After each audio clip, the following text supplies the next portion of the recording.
Deus me deu uma palavra e eu quero compartilhar com vocês. Eu sempre gosto quando Deus me dá uma palavra, quando eu estou no momento devocional, quando eu estou naquele momento orando ao Senhor pela madrugada ou à noite antes de dormir mesmo, né? Mas eu gosto de que Deus traga uma palavra ao meu coração para trazer à igreja, porque é uma palavra fresca. Se ela mexeu comigo, ela vai mexer com a igreja também. Se Deus falou comigo, Ele vai falar com a igreja também. Amém? Então, o nosso texto hoje é Filipenses, capítulo 3, do versículo 17 ao versículo 21.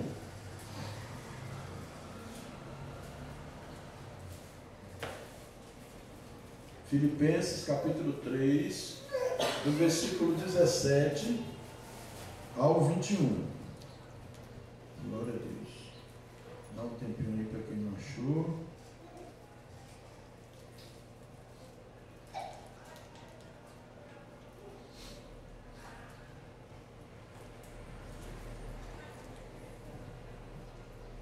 Amém? Todos encontraram?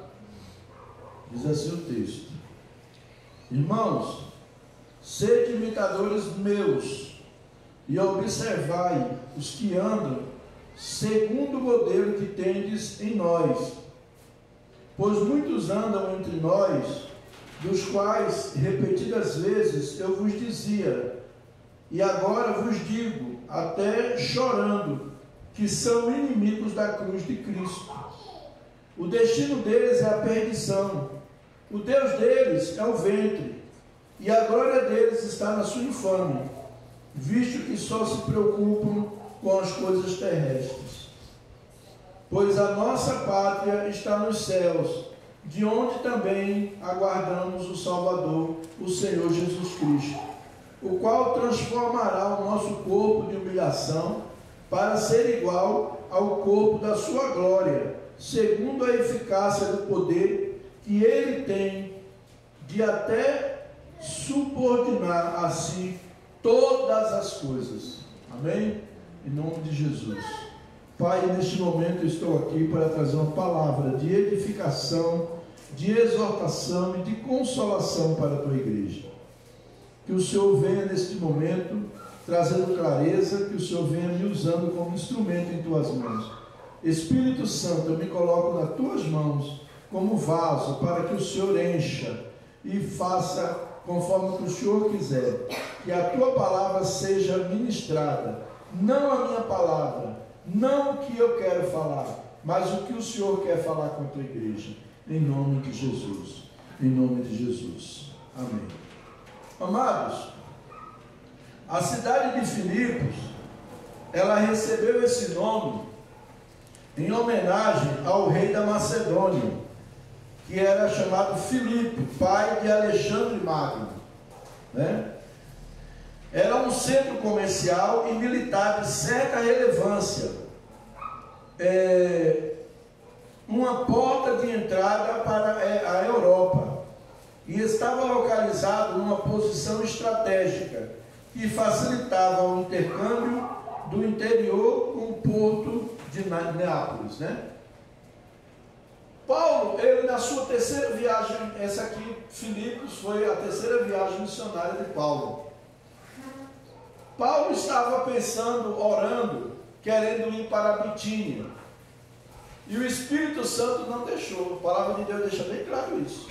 O Espírito Santo me impediu. Às vezes você quer fazer coisas para Deus, mas é para Deus, mas Deus não quer que você faça aquilo. Então Ele vai fazer o quê? Ele vai impedir você. Depois ele orou e dizendo assim: eu vou para Bitínia. Eu vou para Bitínia. E o Espírito Santo também impediu ele de ir para Bitínia. Isso eu quero. Será que acabou meu ministério para missionário, né? Será que terminou aqui? Mas ele continuou orando. E a Bíblia diz que enquanto à noite apareceu um varão da Macedônia, apareceu a Paulo e disse: passa a Macedônia e ajuda-nos. Na realidade, Deus queria momento que ele fosse para a Macedônia, que é a Europa. Deus não estava querendo que ele fosse para a Ásia, depois ele foi, mas naquele momento Deus queria que ele fosse para a Macedônia, para a Europa. E eles foram para lá. E ao chegar lá, tinha a cidade de Filipe. Ele chegou na cidade de Filipe, que era, como ele fala aqui, uma região de treinamento militar, né? E também uma área comercial, uma cidade portuária.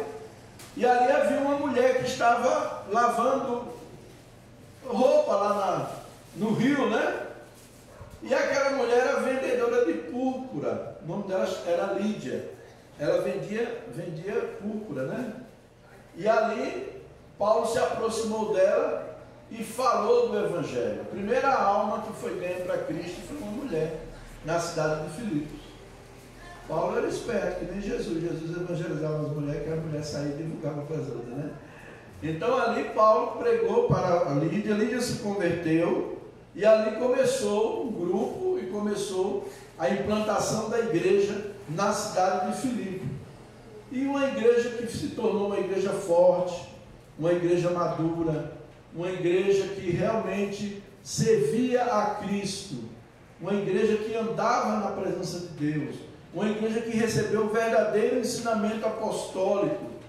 Só que Paulo agora, quando Paulo mandou essa carta, ele estava na prisão.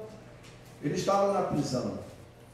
E ele mandou a carta para os presbíteros da igreja, para agradecer pela oferta, né? E também para orientar sobre alguns perigos.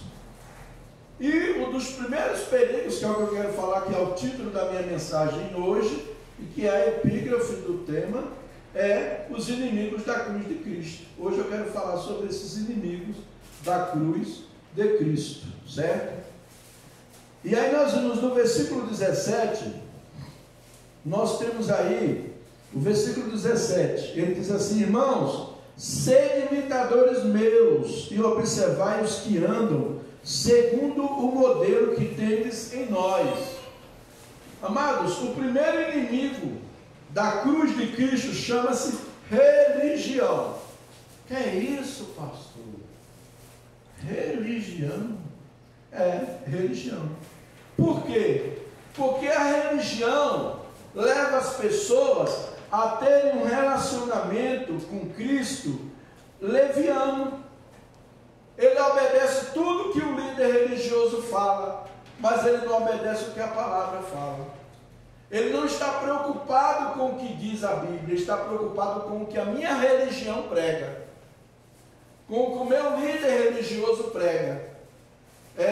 Uma vez eu me lembro que há uns anos atrás, uma irmã, ela veio, a gente estava ali, a Neide, nessa época fazia parte conosco ali, em cima, no céu azul. A gente tentou ali naquela época reerguer aquele ídolo, mas não era propósito de Deus. E tinha uma irmã Solange, né, Neide lembra, né? Irmã Solange, tudo.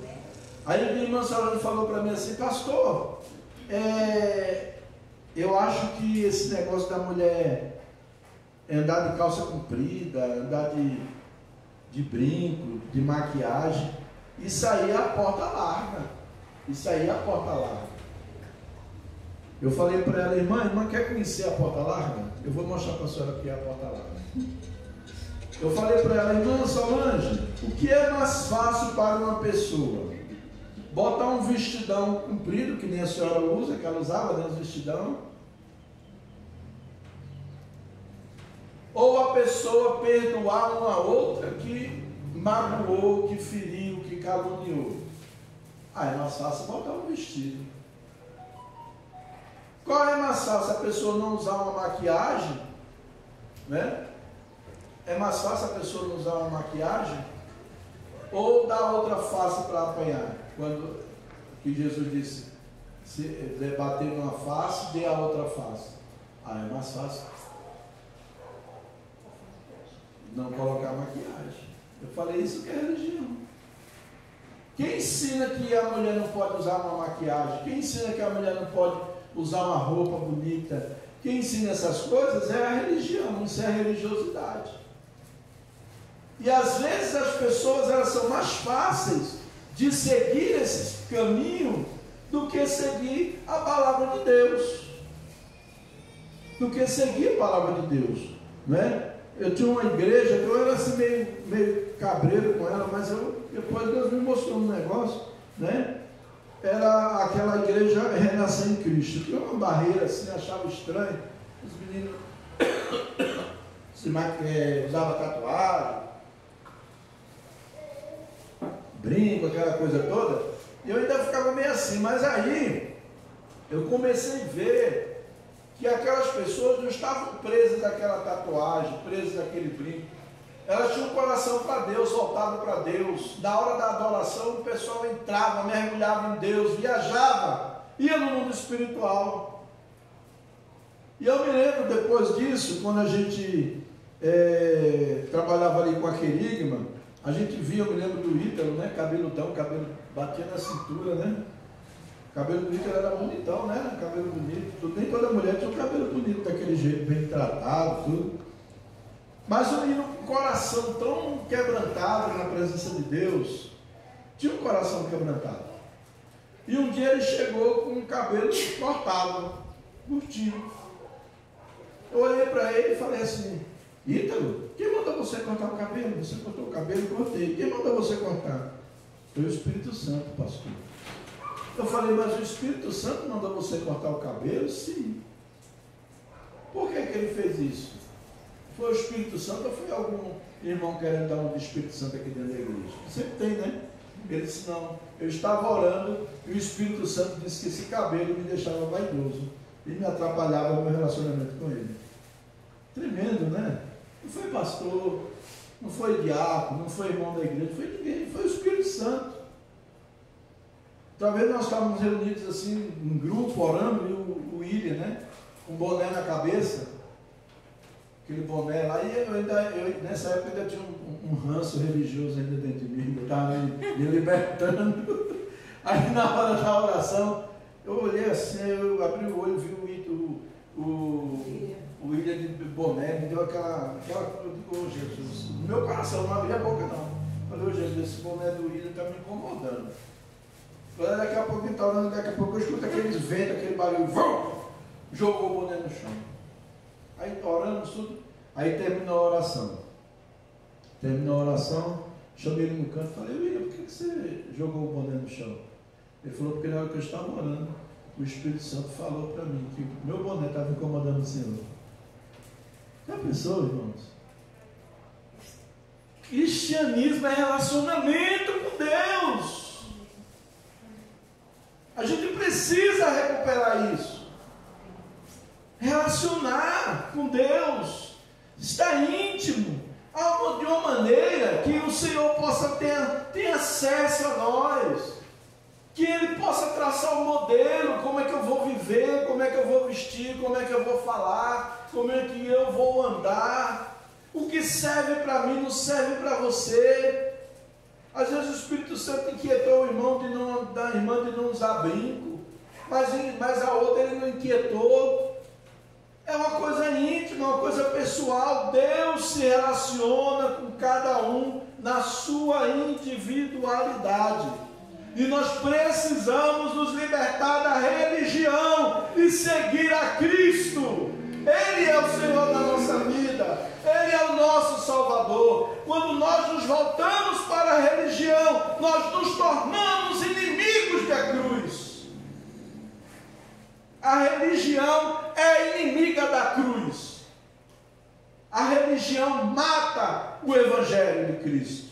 Acaba com o relacionamento. Ô pastor, então não vou ser mais crente não. Então não vou ser mais crente. Se você é crente porque você é religioso, não está fazendo nenhuma diferença na sua vida. Eu tenho que me relacionar com Cristo. A religião me faz viver uma vida leviana, uma vida falsa. Eu faço as coisas às vezes para os outros verem, para mostrar para as pessoas. E no interior, no meu interior, eu não sou nada daquilo. Eu não posso ser quem eu sou, porque a religião abafa. Entendeu? A religião abafa. E Deus quer mudar isso em nós. Deus quer nos trazer para viver a mensagem da cruz. Deus quer que nós vivamos como aqueles discípulos que andavam segundo o modelo. Irmãos, existe o modelo do cidadão dos céus. A Bíblia tem a receita. A Bíblia ensina qual é o modelo do cidadão dos céus.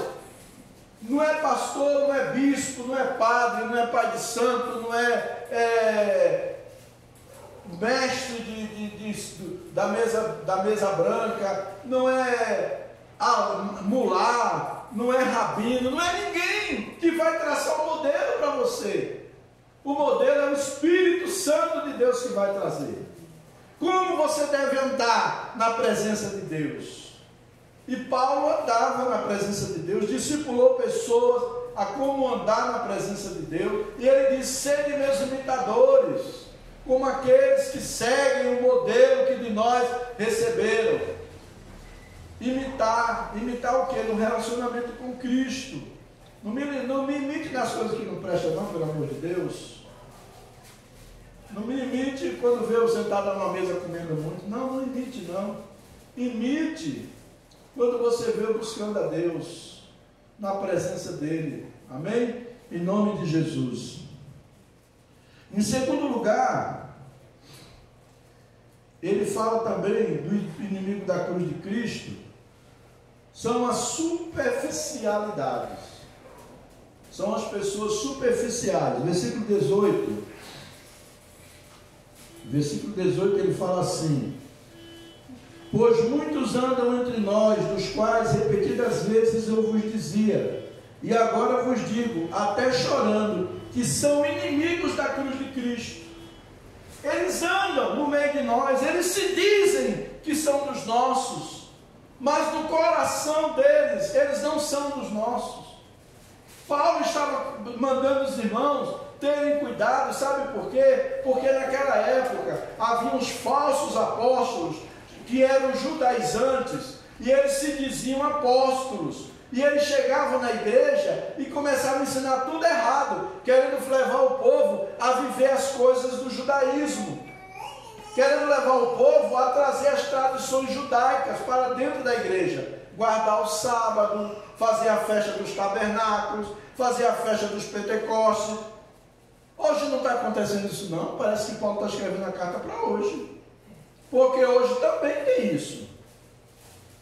Minha neta estava numa igreja lá em Portugal, eu falei para ela, ela falou, é de qual movimento?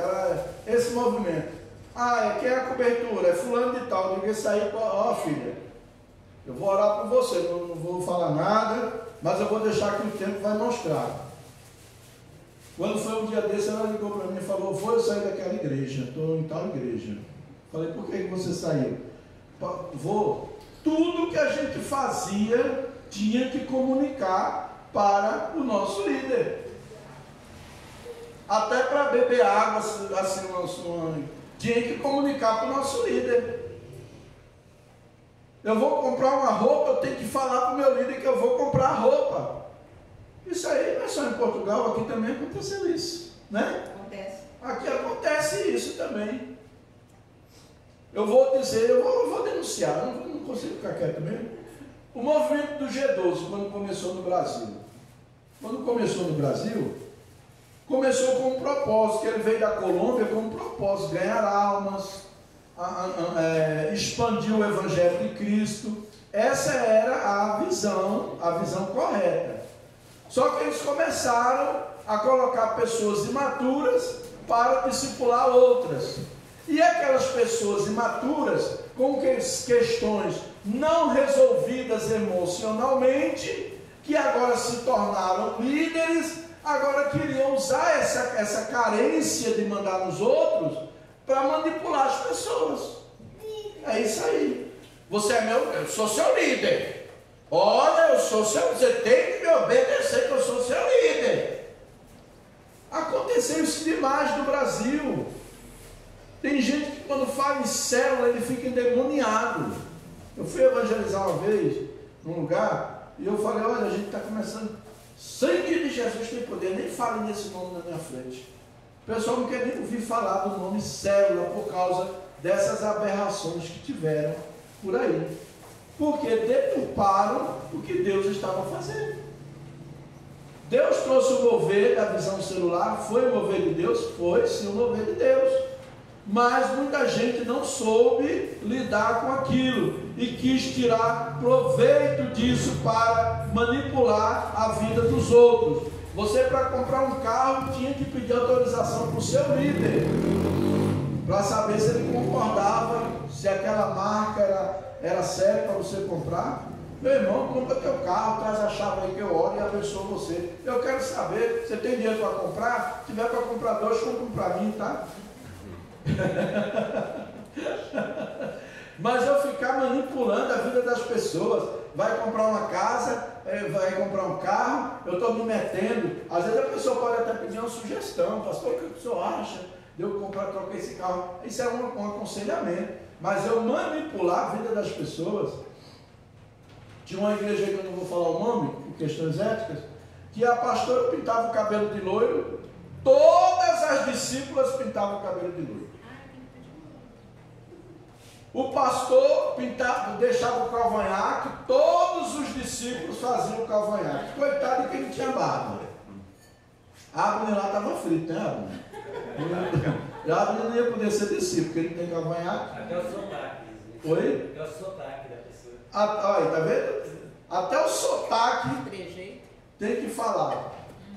Aí eu me lembro que tem um bispo aí que é conhecido meu de muitos anos.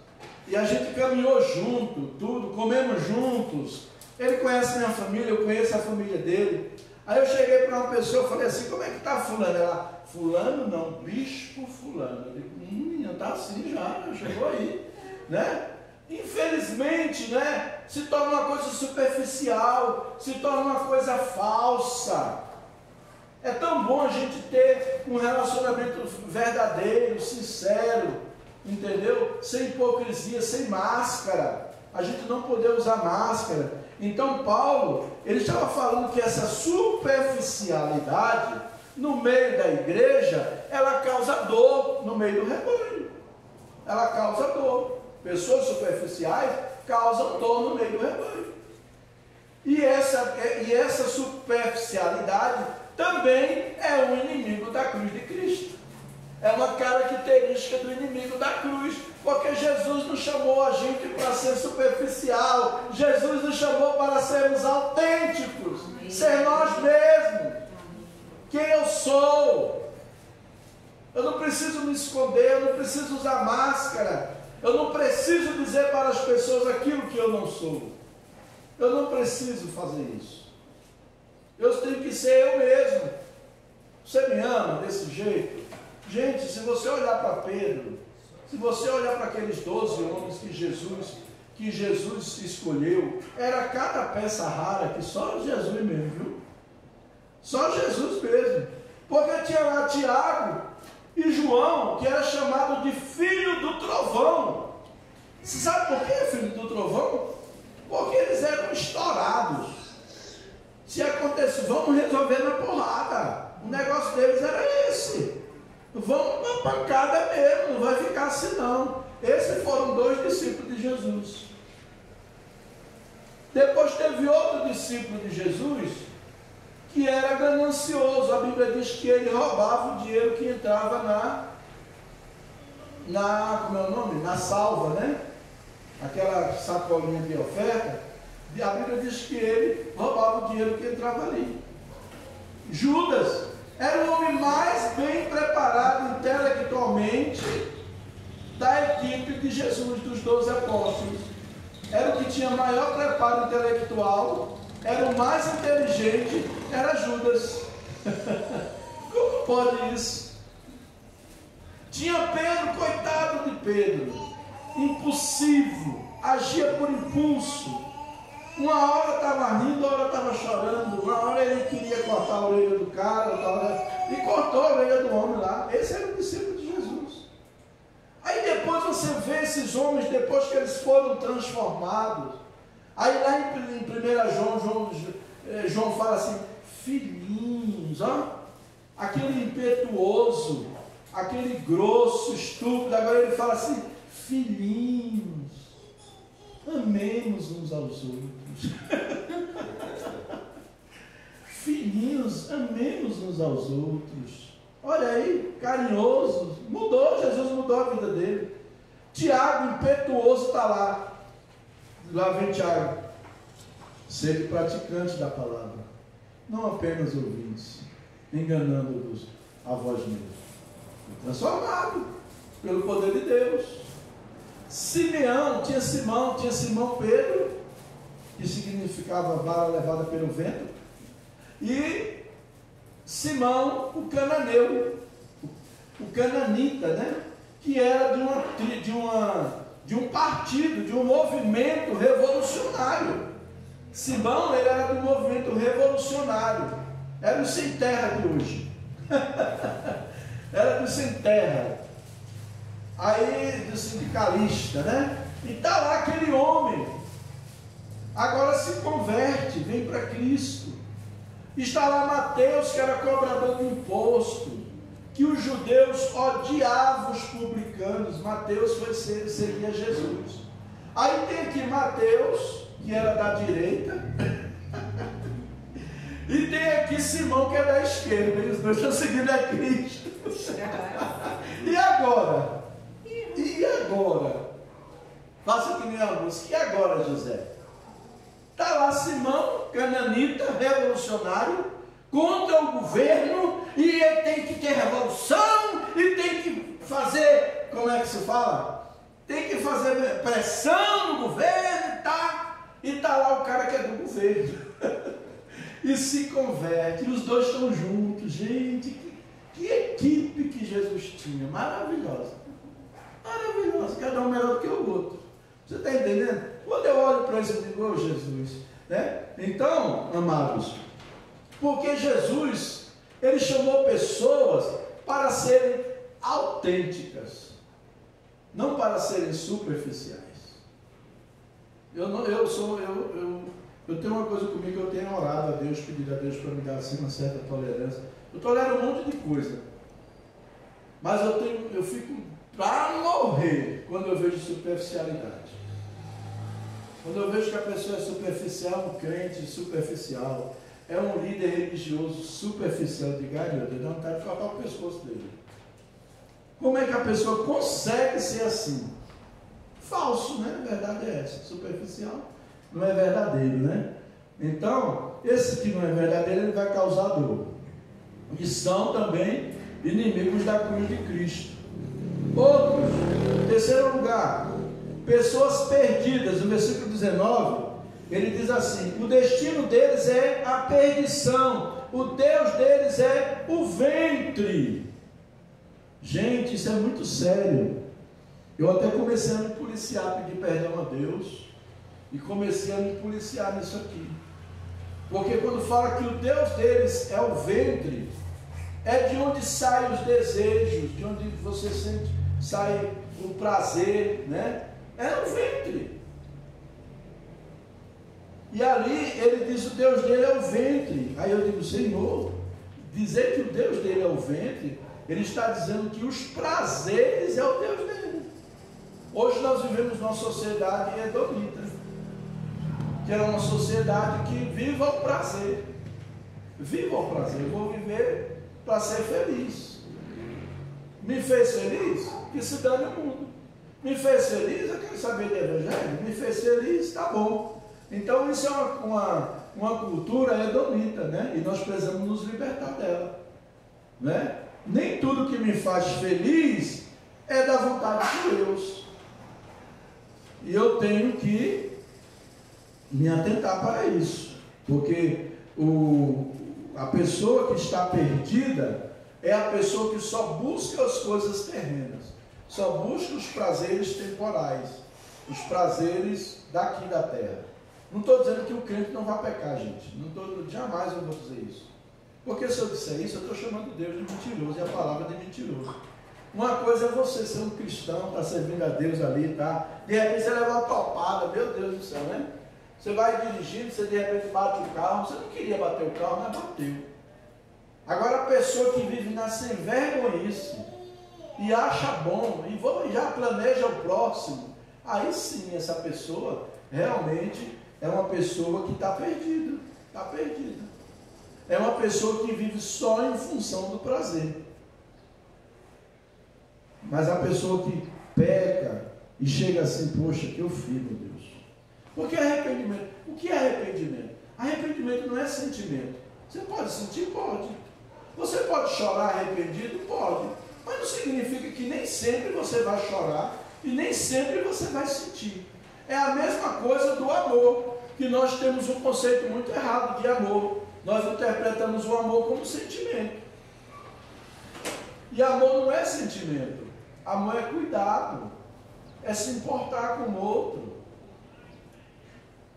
Sentimento pode vir? Pode. Pode acontecer. O romance no casamento pode ser reavivado? Pode. Mas quando você ama, você se importa. Eu de vez em quando falo para minha esposa, amor, desacelera, desacelera, desacelera. Mas eu não fico todo melado. Fica assim? Não. Mas eu amo, ela sabe que eu amo. E eu me preocupo com ela, não importa. Se Deus estava falando, amor, não fica preocupada com coisa, você vai para o trabalho, já está preocupada com o que vai acontecer e tal. Não é que eu, até falei para ela, não é que eu estou incomodado, que ela mandou uma mensagem para mim. Eu estou incomodado por causa da preocupação que ela fica carregando. E isso não faz bem para ela. Ela precisa desacelerar. Você está entendendo? Então, assim, isso é amor e amor. Porque eu amo, eu quero cuidar, eu quero que ela esteja bem. Né? Eu quero que ela esteja bem. Quando a gente ama, a gente quer ver o outro bem. Certo? Então, a nossa preocupação, amor é isso, irmão. Amor não é aquela coisa da novela da gente,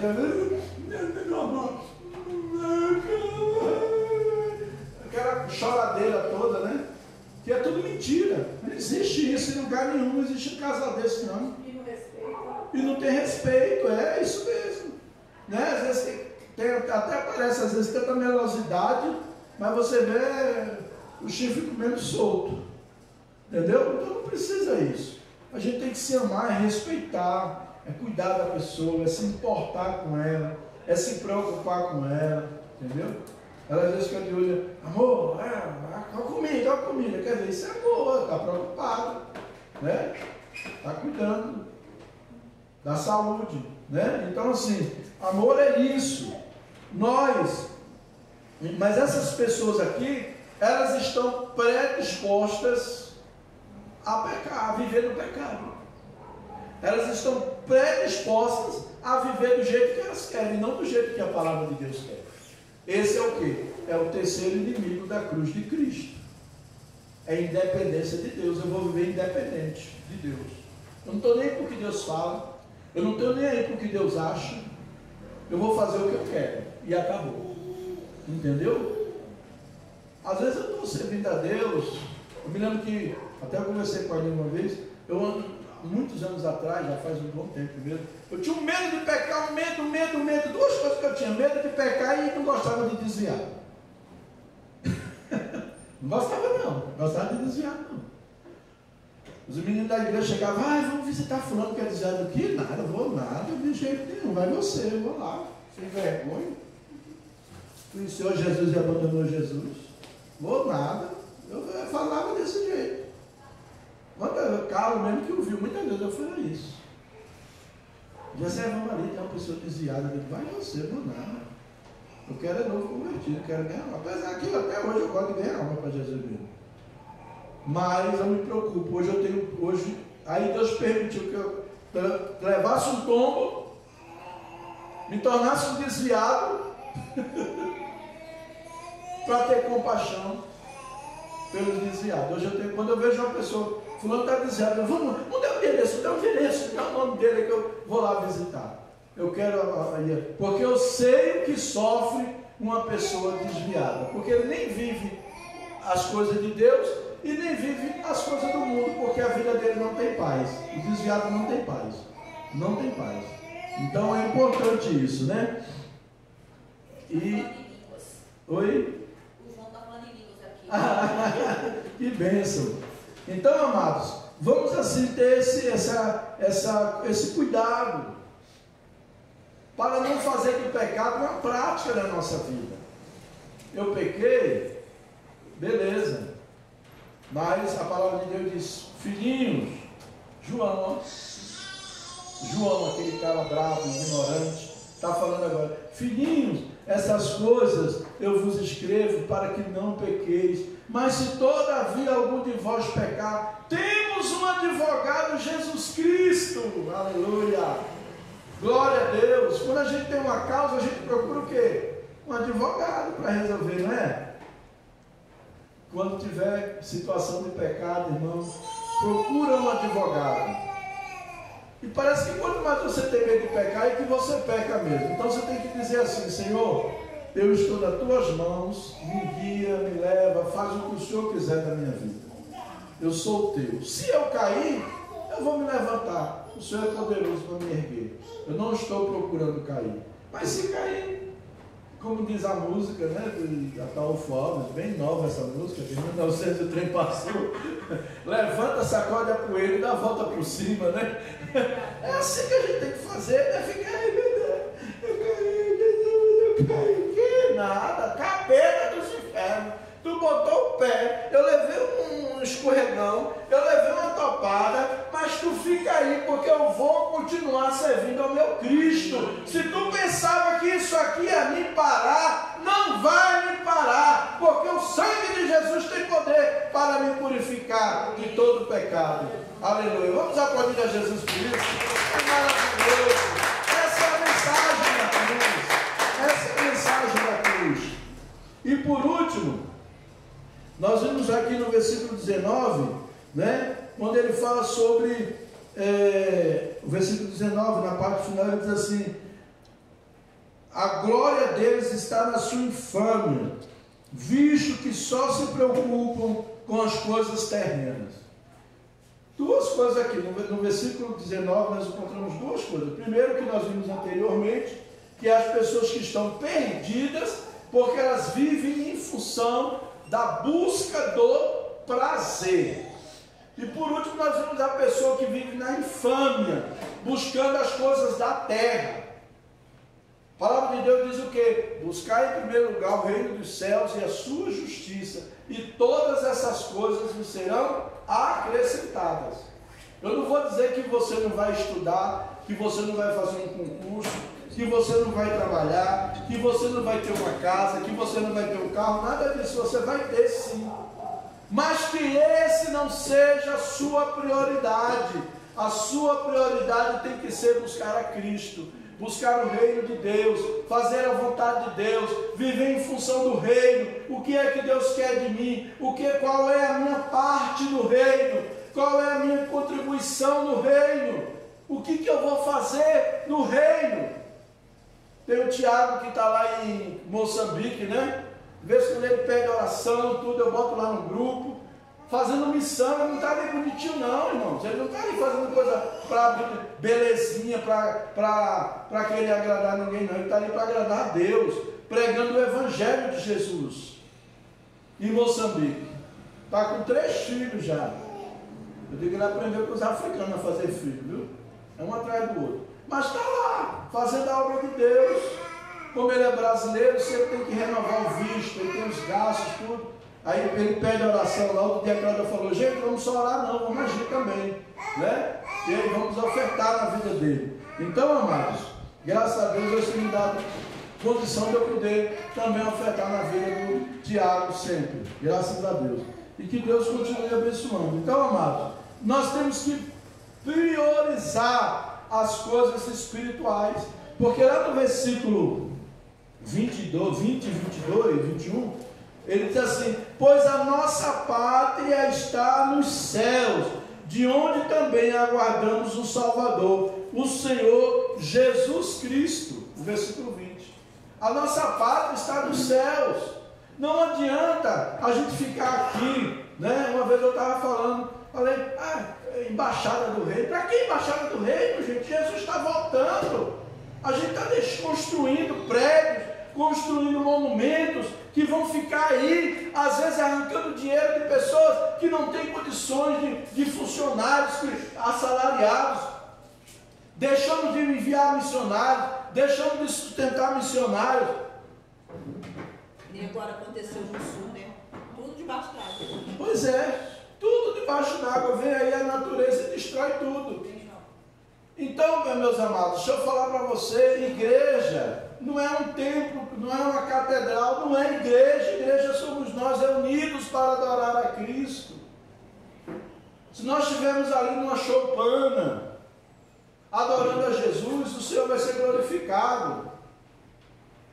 Esses dias eu estava aqui, a gente foi ali no Quilombo, onde a Eliette nasceu, um lugar histórico, né? Tem muita história ali para contar. Teve uma festa lá, aí o Gerson ainda acabou indo lá atender a gente, né? E nós ficamos ali, eu conversando com o historiador, um senhor que é historiador de lá. Eu falei, rapaz, aqui tem tanta, não foi, Gerson? Aqui tem tanta beleza, tanta coisa boa para se aproveitar, mas estão perdendo, né, Eliette? A característica do que é o Quilombo, do que eles são de verdade. Do que é um Quilombo. Você chega ali, você ainda tem, né? Você chega lá na dona Zilda, mãe da Eliette, você chega lá, tem fogão a lenha, tem as festas, isso é cultural, isso é cultura, isso é tradição, coisa da nossa terra, né? Mas os homens começam, através da política, começam a invadir os espaços, começam a interferir na cultura do lugar. O Evangelho não é para interferir na cultura do lugar. O Evangelho de Cristo é para transformar vidas, transformar pessoas. Uma vez os missionários foram para o Amazonas, para aquelas regiões lá dentro do Amazonas, tribo indígena, pregar o Evangelho, levaram paletó, gravata para os índios. Aí chegou lá no culto, estava todo mundo no culto, esperando para começar o culto. Quando vem aquele monte de indígena de tanguinha, né? E com paletó e a gravata, nem camisa por baixo ele vestiu o paletó e botou a gravata e entrou aquela filha de homem. Tudo de fora. Eu digo, gente, aquilo ali não serve para eles, aquilo ali não é deles, gente, não é a cultura deles. Essa cultura do paletó e gravata, que o pastor tem que usar paletó e gravata, que não sei o quê, isso veio da Europa, porque a Europa é fria. E aí nós fomos evangelizados pelos europeus, e eles trouxeram essa cultura de lá. Mas a nossa cultura mesmo, sabe qual é? Seria andar de chinelão no pé, roupa bem larga, folgada, que nem os africanos. Até o gingado a gente tem. O brasileiro não pode escutar um barulhinho que ele está. Não é? É a nossa cultura, gente. É a nossa cultura. Você está entendendo? Então as pessoas querem mudar. E aí, nós precisamos buscar o reino dos céus. As coisas terrenas são secundárias. As prioridades têm que ser as coisas celestiais. Deixar Deus tratar no meu caráter, deixar o fruto do Espírito fluir na minha vida, ganhar almas para Jesus, me relacionar com Jesus e não viver uma vida de falsidade, de religiosidade. A minha religião, lá no Nordeste, pensa de agora eu sou da religião dos crentes, né? Da religião. E Jesus não chamou a gente para ser religioso, Ele chamou nós para sermos cristãos, seguidores dele, discípulos, parecer com ele, ter as características dele. Amém? É isso que ele quer. Não seja um inimigo da cruz de Cristo, mas procure ser um verdadeiro cristão, que você aí não está sendo inimigo da cruz. Vamos ficar de pé, vamos orar.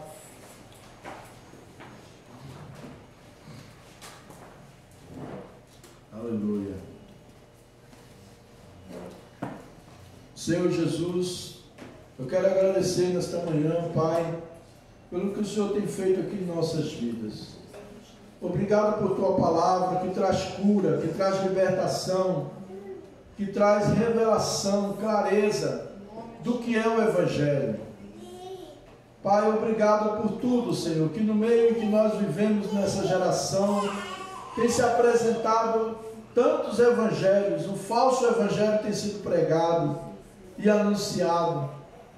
Mas nós queremos, Senhor, como arautos, proclamar o evangelho verdadeiro, o evangelho de Jesus, sermos aquilo que o Senhor nos chamou para ser, não o que as pessoas querem que nós sejamos. Eu te peço nesta manhã, Senhor, que o Senhor abençoe cada um dos irmãos, abençoe essa igreja, esse ministério, para que nós possamos crescer, multiplicar e andar na tua presença, Senhor, com sinceridade, como teus amigos, não como inimigos, Senhor, mas que nós possamos, como cantavam os nossos irmãos no passado: sim, eu amo a mensagem da cruz, até morrer eu irei proclamar. E que nós possamos amar esta mensagem e proclamar esta mensagem até o fim das nossas vidas, em nome de Jesus, em nome de Jesus. Amém, amém. Graças a Deus, né? Que Deus abençoe. Nós vamos orar encerrando.